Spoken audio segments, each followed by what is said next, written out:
किए सही भक्त जहा पाई स्वयं जगन्नाथ कांदी पकाइथिले।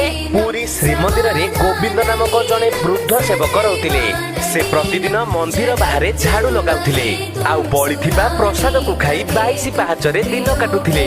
गोटे दिन श्रीमंदिर रे विशेष महाभोगर प्रस्तुति होइथिला, किंतु दुर्भाग्य सेही महाभोगरु किछि अंश रात्रि रे चोरी होई गला। सब संदेह गोविंद ऊपर को गला। रागरे राजांकर सैन्य माने आसी ताकू बहुत मारिथिले एवं ताकू कारागार रे बंदी करी रखिले। गोविंद माड़र पीड़ा को सह्य करी केवल जगन्नाथ को डाकुथाए। भक्तर करुण चित्कार प्रभुंक हृदय को आघात करिथिला। आउ सेही राति रे ही प्रभु जगन्नाथ राजा गजपतिंक स्वप्न रे आसिले।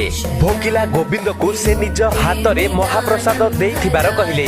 एहा सुनी राजा तुरंत निदर उठिथिले आउ भक्त गोविंद को आसी मुक्त करिथिले। स्वयं जगन्नाथ को कंदाई पारुथिबा भक्त को देखि राजा कोळाई पकाइथिले। आउ सेबे ठारू सेही गोविंद महापात्रंक स्मृति रे रथ यात्रा पूर्वरु झाड़ू मारिबार नीति पालन करा जाए।